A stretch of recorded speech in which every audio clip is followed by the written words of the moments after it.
Câmara dos Deputados aprovou nessa quarta-feira o regime de urgência para o projeto do novo arcabouço fiscal.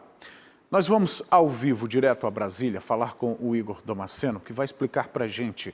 Igor, aprovar o regime de urgência significa o que em termos de tramitação desse projeto?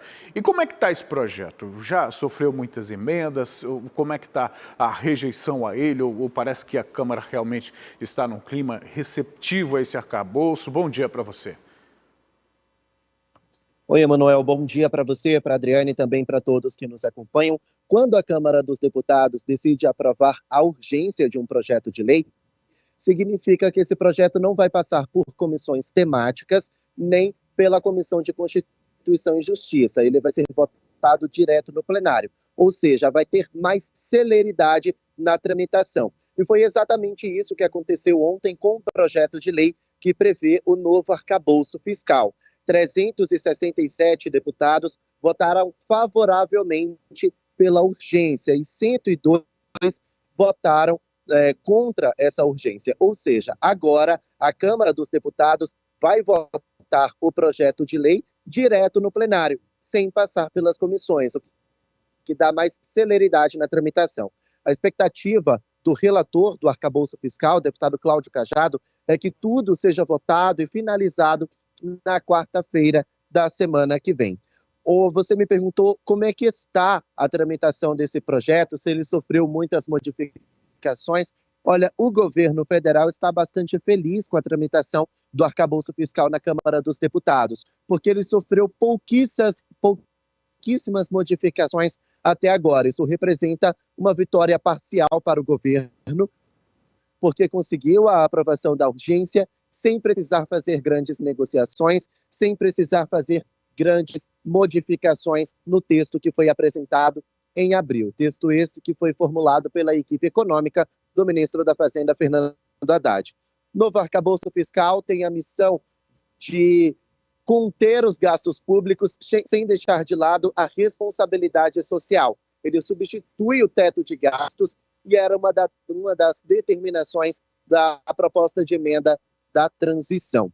Ele prevê o seguinte: 70% o crescimento dos gastos públicos a partir do ano que vem está limitado em 70% da arrecadação. Isso significa que a gente precisa arrecadar mais e gastar no máximo até 70% desse excedente de arrecadação, o que é bastante importante para o governo. A grande missão do governo com o novo arcabouço fiscal é deixar as despesas exatamente igual à arrecadação, ou seja, não fazer mais dívidas e gastar somente aquilo que se tem. Uma outra modificação que foi feita pelo relator Cláudio Cajado é a inclusão dos gatilhos. O que é isso? É a contenção das despesas quando for maior do que a arrecadação. Quando o governo prevê que vai gastar mais do que arrecadar, então vai ter que parar por ali, então fica então limitado esse gasto público.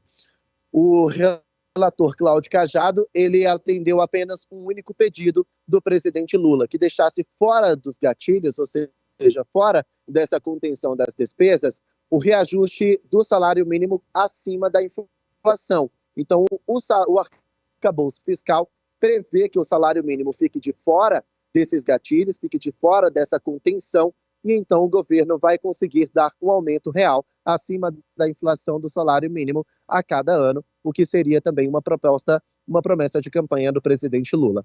O fato é que o arcabouço fiscal não sofreu grandes modificações, é de interesse da base aliada e de alguns setores da oposição, então muito provavelmente vai ser aprovado na semana que vem. É fato que o teto de gastos, a regra anterior, ainda estabelecida no governo Michel Temer, nunca foi cumprido oficialmente por todos eles, né? Mas antes existia ali a possibilidade do gestor ser enquadrado criminalmente por não cumprir. Hoje, isso já não existe. Seriam esses gatilhos que o Igor traz a informação para a gente aqui. Vamos torcer para que esses gatilhos realmente sejam suficientes para garantir governabilidade, para garantir a contenção das despesas públicas diante da receita ou de uma provável redução da receita. Eu particularmente, sempre tenho uma espécie de ranço com urgências, né? de urgências, porque isso inviabiliza as discussões, isso inviabiliza o estudo aprofundado e acaba sendo uma aprovação a toque de caixas e coisas importantes podem passar e a gente está falando de algo que mexe com a vida de todos nós, com a vida de todos nós. E depois de uma vez aprovado, já era. Depois que já passou sem a discussão necessária, já era. E a gente está com 5 meses de governo, a gente não tinha propostas anteriores durante o período de campanha, nunca foi claro o que seria feito, era muito superficial. O arcabouço era algo que estava predeterminado já dentro da decisão lá do teto que ampliava o Bolsa Família, entre outras coisas, mas votar algo tão importante de uma forma rápida, sem discussão, vai ser o quê? Apoio político, que está definindo todas as aprovações. Não é o mérito, não é o que está escrito, não é o que pode mudar.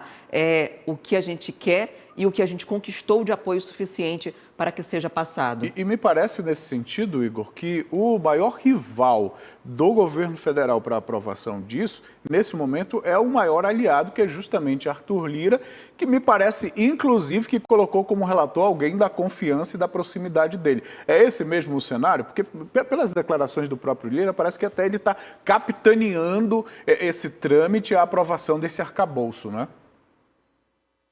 Arthur Lira não perde a oportunidade de mostrar o capital, o poderio político dele dentro do Congresso Nacional. Então, nessas votações importantes, nesses projetos e propostas importantes que tramitam ali na Câmara dos Deputados, sempre para que ele dê celeridade, para que ele dê prosseguimento na tramitação e dê também o apoio do Partido Progressista, que é a legenda dele, ele coloca algum aliado político para capitanear, para relatar ou presidir alguma sessão, algum projeto de lei, e é isso que tem acontecido. Não é somente no arcabouço fiscal, mas como, por exemplo, nos bastidores, Arthur Lira está querendo capitanear, com algum aliado político, a Comissão Parlamentar Mista de Inquérito. Então, todas aquelas discussões importantes, para que elas tenham um tom mais célere e tenham o apoio de Arthur Lira, ele precisa de um aliado político no poder. É exatamente isso que tem acontecido.